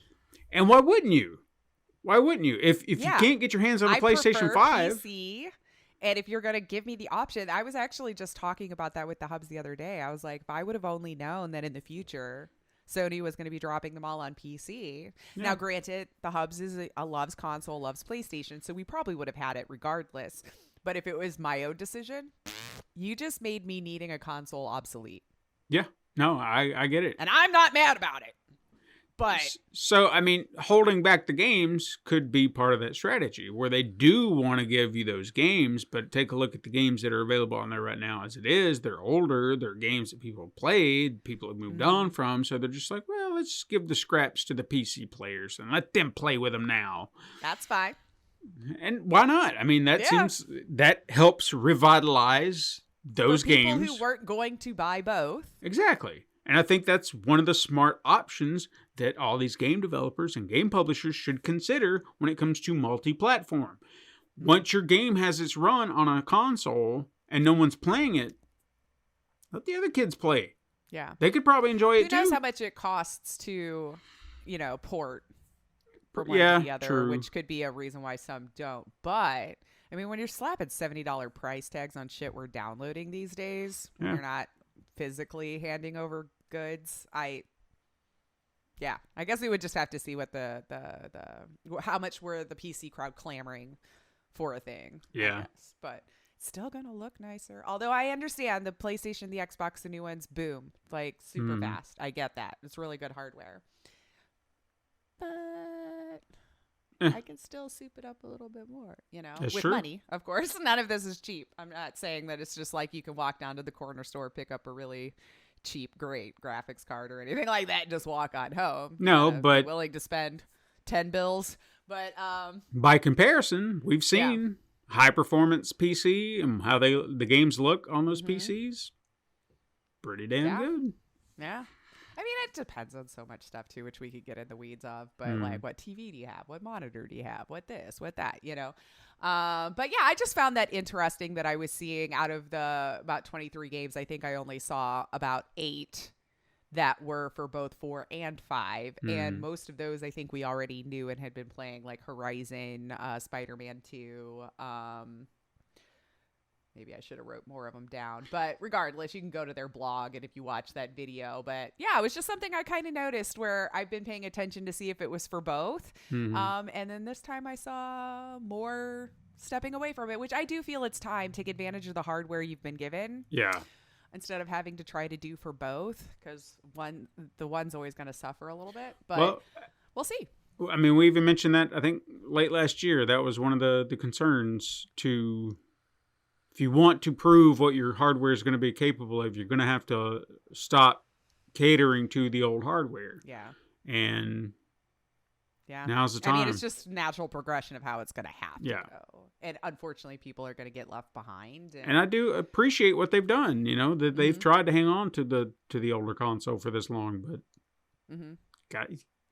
I mean, like I said, I understand it. I actually appreciate it because of how hard it was for people to get their hands on a PlayStation 5. You were going to have less people playing your games. Sure. Just facts. You know, if they don't have the console to play it, why buy it? We're not going to get to play it, you know? So I get that. I get that. I don't know if it's still super hard to find one. Of course, I haven't tried in a while. Yeah. I haven't seen as many complaints, but that doesn't mean anything. So maybe it's... I mean, they swore there was going to be a lot more accessible for people to get. Now, if you could just keep the bots and the resellers that always want to swipe it up from you and charge you exorbitant amounts from getting it. But yeah, I think that was the biggest issue. I don't hear complaints like that anymore. Of course, I'm not really stomping around those grounds as much, but still, I don't see like, you know, this is so out of stock and it's so hard to get and all that mess. So only one other thing, two, I guess, quick things that I wanted to mention, just because I thought this was funny. Power Wash Simulator is getting a Tomb Raider DLC. Okay. When I looked into it, it looks like you're cleaning up the tombs and whatnot where Laura might have gone. So I just thought it was kind of funny. I think they're both Square, so maybe that makes sense, but it was just kind of funny when I saw Power Wash Tomb Raider DLC. I need more context, so I had to click it, and that's what it is. Like, so you're cleaning up at Croft Manor and all this stuff. So I don't know why their mansion got so effing dirty, but there you go. I just thought it was funny, so I'd mention it. Go clean up Laura Croft Manor.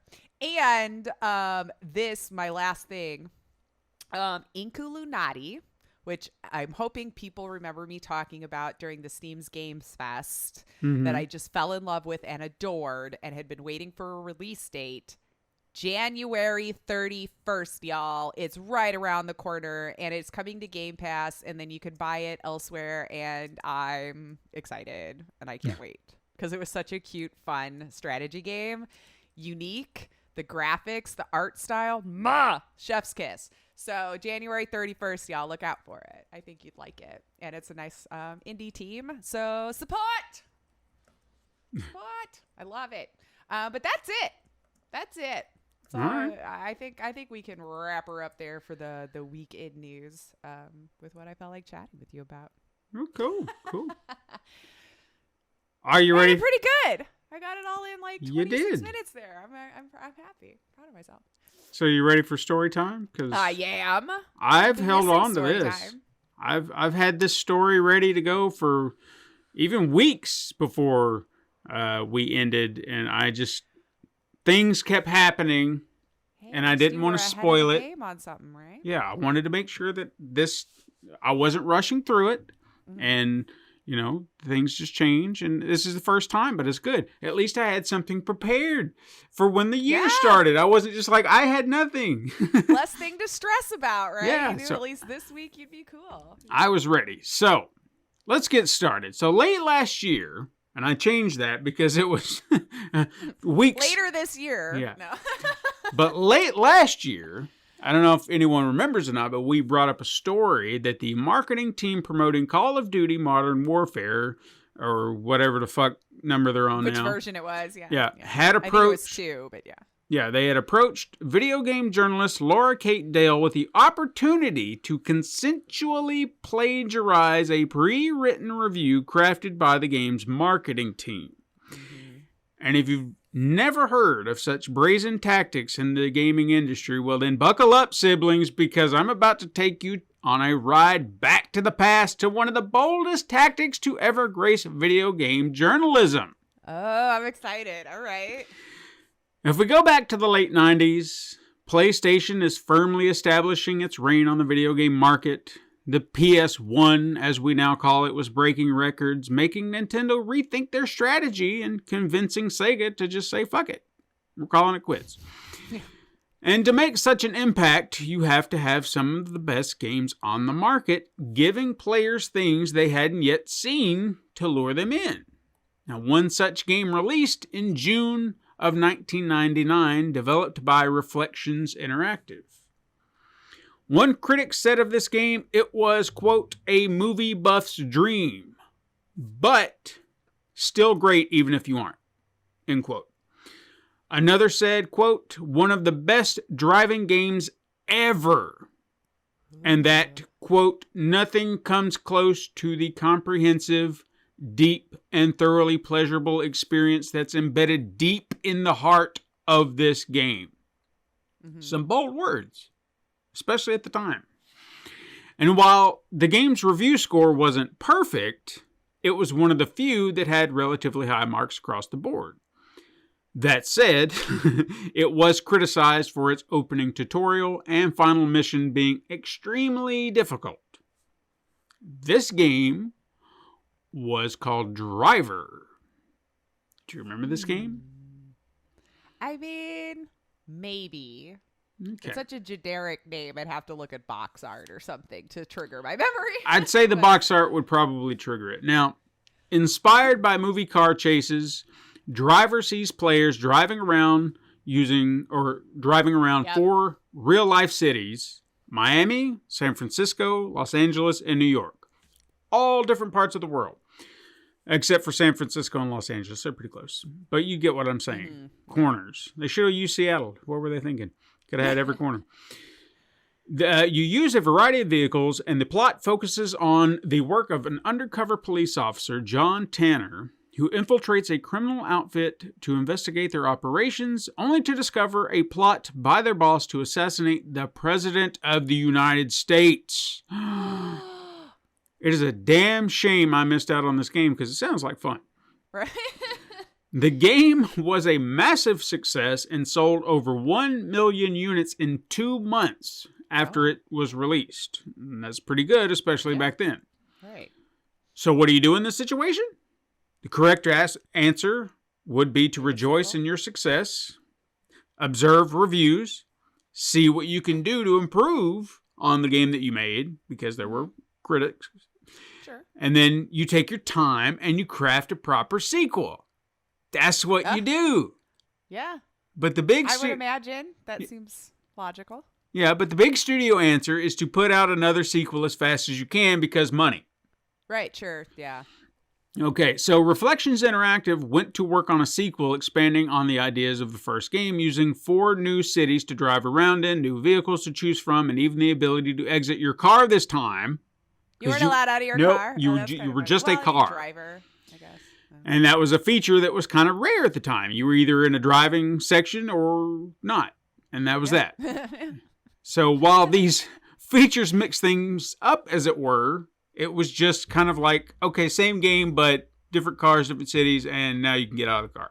Uh-huh. There you go. There's part 2. It just wasn't a lot, you know, because it's Was rushed. that the biggest criticism, is why can't I get out of the car? Well, you know, you'd think so, but not really. It wasn't a thing. So that was a need that didn't need filling. No, they were just like, well, we're trying to change it up. So what was something we didn't do in the last? Hey, get out of the car. Walking. Yeah, walking. That's what we want in a driving simulation. We were missing. Driver 2 released in November of 2000, just a little over a year from the original. Critical reviews were unsurprisingly mixed, with some saying that while it was fun, it doesn't do much to separate it from the original game. Mm-hmm. There were other critics that criticized the numerous technical issues the game had because, you know, rushed sequel. Sure. And even called it one of the year's most disappointing games because rushed sequel. Right, yeah. Let's keep that in mind, people. Despite that, though, it managed to sell 2 million copies by February of 2001. However, the game would quickly be forgotten by the end of the year. And you know why? There was this game. A sequel? No. There was this other little game hit the shelves called Grand Theft Auto 3. Hit shelves about October of 2001. Almost perfect scores across the board. really made Driver look bad. Yeah. You know, He can walk in Grand Theft Auto 3 also. Yeah, all around the place, you know, different cars, got radios. Yeah. Yeah. It outsold Driver 2, becoming the year's best-selling game.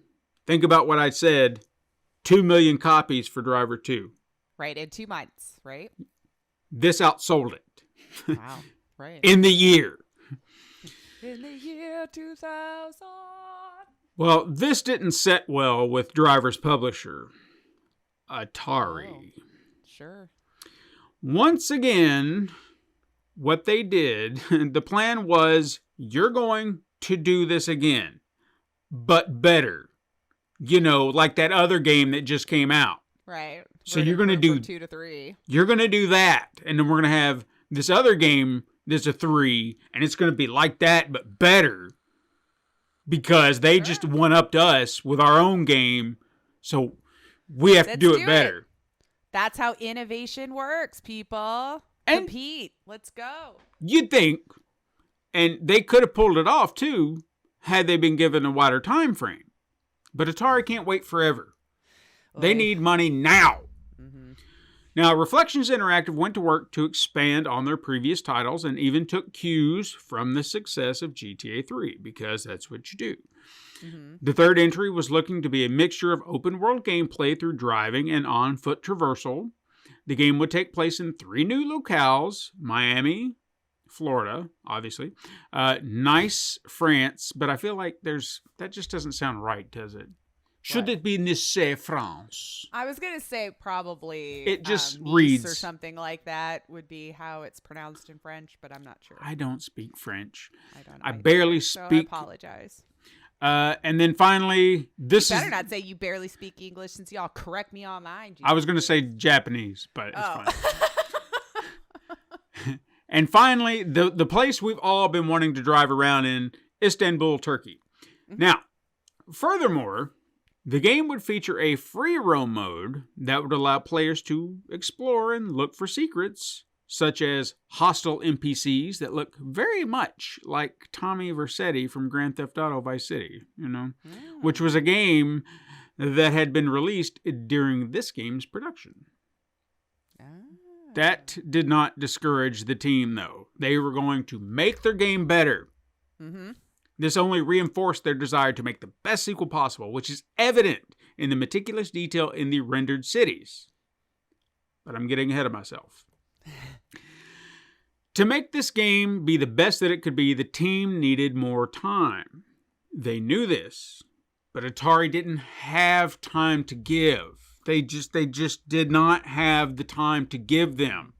The company had taken a few hits over the years, and it was just starting to fall into financial turmoil. To keep the lights on, the company had been publishing numerous Japanese imports, such as Dragon Ball Z Budokai, and even a few shovelware titles. You know, those fun games. Yeah, they're always great. No other games had quite seen the success of Driver, not even its loose spin-off title Stuntman, which released during the game's third development. Oh, I remember that. And it actually came out to decent reviews. But Atari was desperate. So desperate that they started making bad decisions that led... Imagine that, Atari making bad decisions. That led to all these other bad decisions. They'd been making bad decisions for decades before this. Don't get me started. Anyway. Yeah. They're not even Atari anymore. One ridiculously bad decision was funneling more money into Driver 3's production. Now, this sounds good for Reflections Interactive. More money means more resources, right? Should. However, it seems that Atari threw the team more money under the assumption that that was going to speed up production. It's like, here's more money, now you can go faster. That's not how this works. Well, if you hire more individuals, sure, maybe. Possibly. But and I guess with that, I guess it could have, but it didn't. Furthermore, it spent an equal amount of money, in the realm of about $17 million, in the marketing campaign alone. They wanted the public to know Driver 3 was coming. And it was coming to reclaim the crown that GTA stole. Atari was making a risky bet against Rockstar. Yeah. And another such risk came in the form of an early release. Another. In an attempt to circumvent any more losses, Atari chose to release Shiny Entertainment's tie-in title Enter the Matrix weeks before it was complete. Oh, Now, I remember this too. While this may seem like common practice today, we're looking at you, Cyberpunk 2077, it was at the time, or this was at a time before day one patches. You know, those things. You had to legit go buy it and bring it home and Right. play it on a disc or something, yeah. If the shit was broken, it was broken. It's broken. You know, you weren't getting Well, a did patch. the original PlayStation even connect online? I think the 2 had the modem. Well, I That know eventually 2 did, but I was trying to think if 1 even did. No, I don't think so. Oh, yeah. If it did, it was like one of those things that they were kind of thinking about, but then they weren't 100% sure about, and it was just like, maybe not, I don't know. Yeah, that's still pretty early for internet and everyone having it, though. I mean, I'll even kind of bring up one of my own crashing game stories that I remember very vividly, and it made me so mad, is the game Ultimate Spider-Man. I got it for my birthday one year, and I was so excited to play it. And you got to a certain point in the game, and it would crash every single time. Done.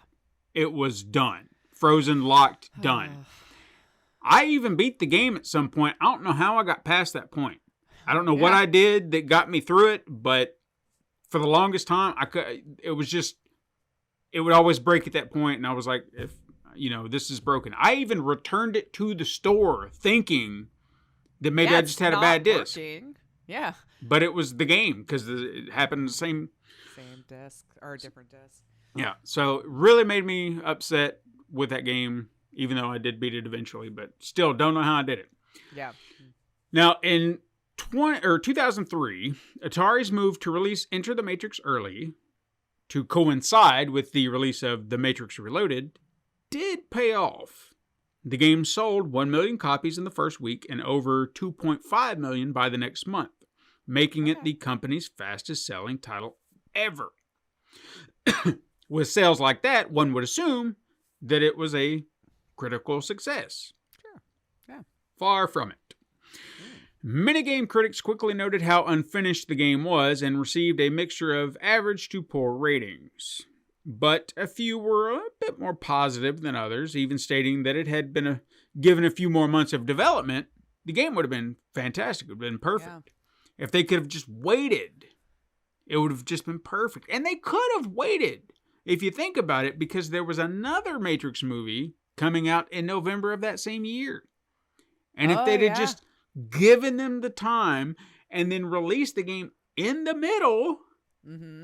While the hype is still up there, right? Yeah. Be like, hey, you remember that movie that came out back in March? There's going to be a game coming out in the summer, and then you can have all that story filled in the gaps when you get right around to the ending. Yeah. Boom. How perfect would that have been? But no. Atari needed it right then and there. They couldn't wait. Now, yeah. Could not wait. It's frustrating. I know. Desperation was a factor here. And the desperate was Atari. They were just aching for that next big hit. Driver 3 was going to be that big hit. Come hell or high water, this was going to be the game to save them from bankruptcy, even though this other game that was broken did rake in some money. Then 2 reviews came out and sealed the game's fate forever. PSM2 Magazine and Xbox World Magazine dropped their scores. 9 out of 10 each. They had done it. Reflections Interactive had made the hit Atari was hoping for and went on to sell 3 million copies between its release date of June 2004 and December of 2004. And that just goes to show you that risks pay off in the end. I'm fucking with you. I'm not done. I was going to say, that's not the end of the story. Did all that? Yeah, I was going to be like, No, although that's what Atari would like you to think, that's just not the case. For you see, the gamers of the world got their grubby little hands on this masterpiece of a game. And those gamers were suddenly suspicious because the game was a buggy, broken mess. It was clearly rushed out the door, and anyone who played the game could see this, so anyone with eyes could see it. In fact, I think the blind could see it, so how does a game like this get fabulous reviews?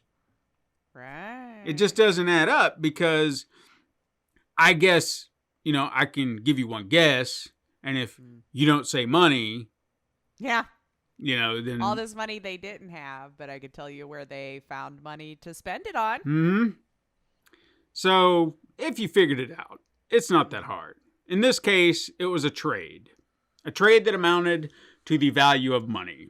If the magazine publisher, the Future Network, as they were called, would write glowing reviews for the game, Atari would grant them publication exclusive access to the game early in exchange for this exclusive review, along with, this and that for ad revenue. And all you got to say is our game is great. And then you have the exclusive reviews.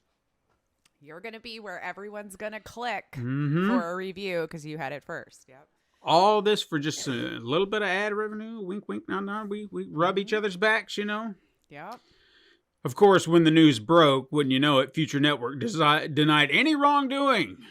And Atari said, I don't know what you're talking about. We didn't do anything. So They just really like the game. What's wrong with that? That's their opinion. yeah, it's just their opinion. What are you talking about? Clearly, this was an attempt to ruin their good name, Video Game Crash. Atari would never release anything this broken ET, let alone do something so shady, Tengen. So until facts can be presented, libel such as this should be ignored. Okay, just let the company's numerous ventures, Lynx, Jaguar, VCS, show how successful Atari truly is. Bankruptcy, thank you. Yeah. But gamers don't give a shit, and they don't let things go, as we well know. Nope. A number of them flooded the Games Radar forum to complain about Driver 3 and how broken it was. Whether or not they knew Games Radar was, in fact, owned by Future Network is unknown. It was a happy coincidence, would be more interesting, so I'd like to think that they didn't, Yeah, sure. It was just a popular games forum where gamers went to complain. Yes. Well, Future Network was not about to let a bunch of nerds besmirch their reputation. Right, just the people buying our stuff. Right. So our customers. Mm-hmm. So they did what any good company worth their weight would do, which is hire a marketing firm to fix it for them. Oh, yeah.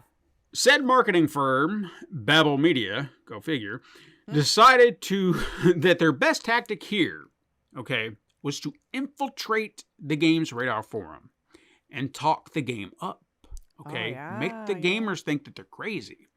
So 2 specific voices came in strong into the forums with users' names like King Chopper saying, I got me a copy of the game on release day, still going strong for me. I'm still quite surprised. You got to make sure you get the wrong spellings in there. Oh, yeah, all the missing letters. Surprised that some people find the controls hard or out of the car stuff awkward. I find it like all well balanced and such.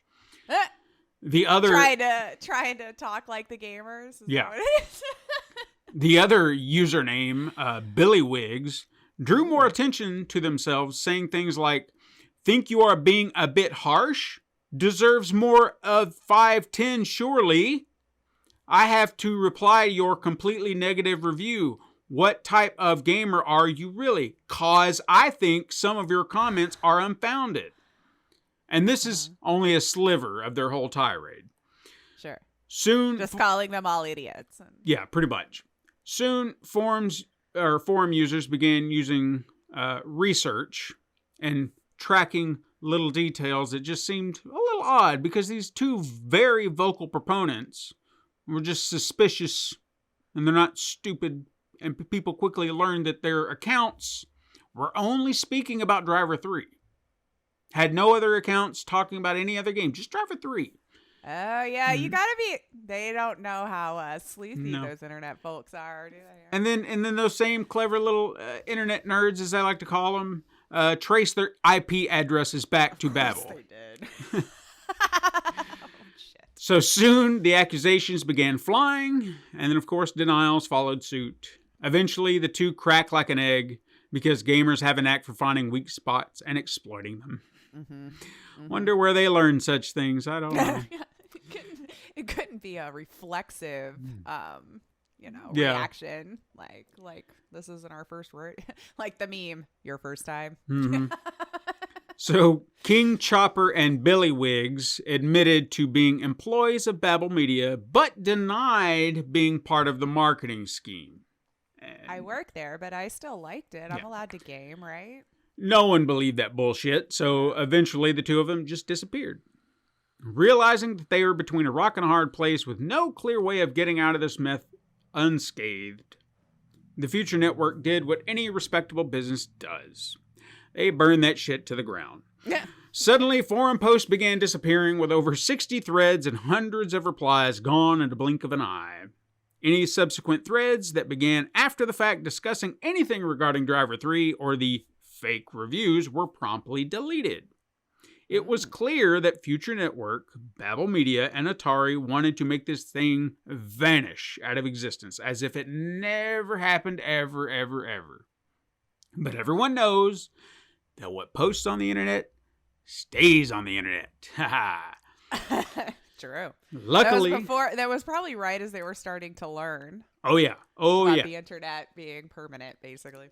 Luckily, some sharp individuals, like the website World of Stewart, were able to save some of the forum posts before they were deleted. And while there were several unfavorable reviews, there were several others from reputable publications that actually gave the game a decent review. Were they paid off too? I don't know. I don't have any reason to think they were, but Right. it's a possibility. Could have been.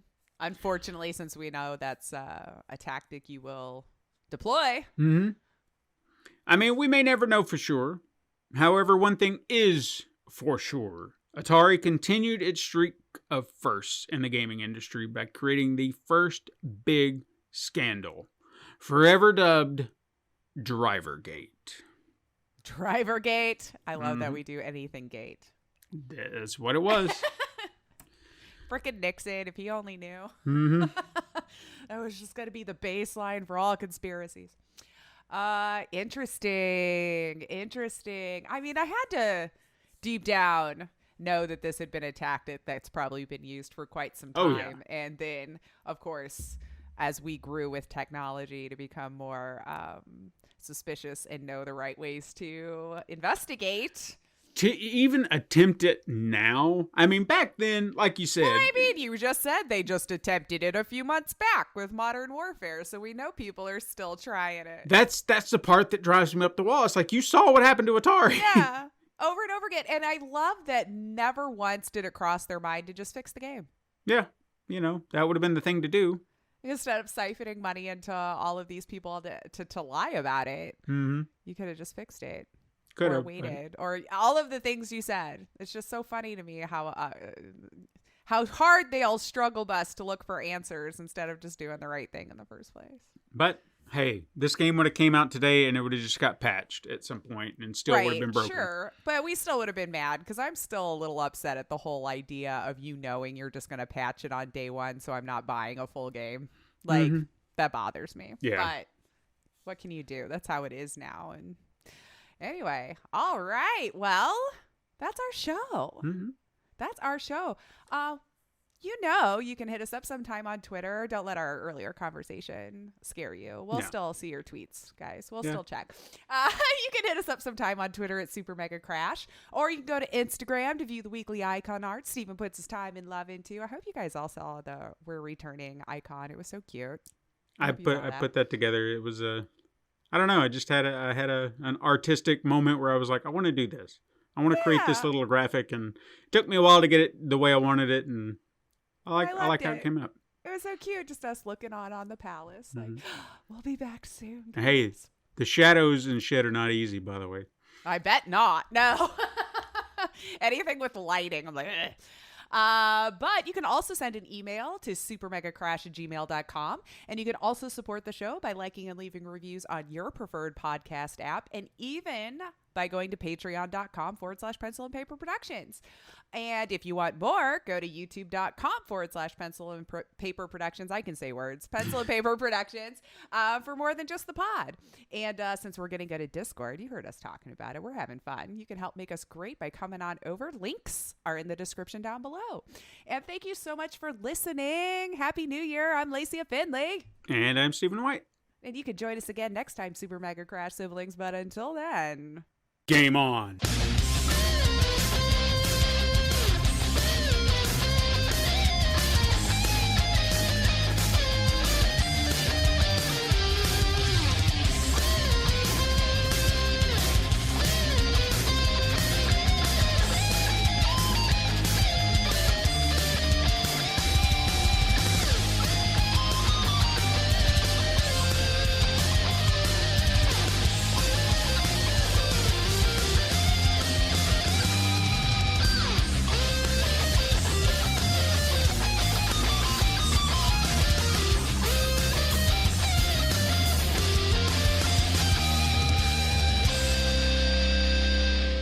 This has been a Pencil and Paper Podcast Network production.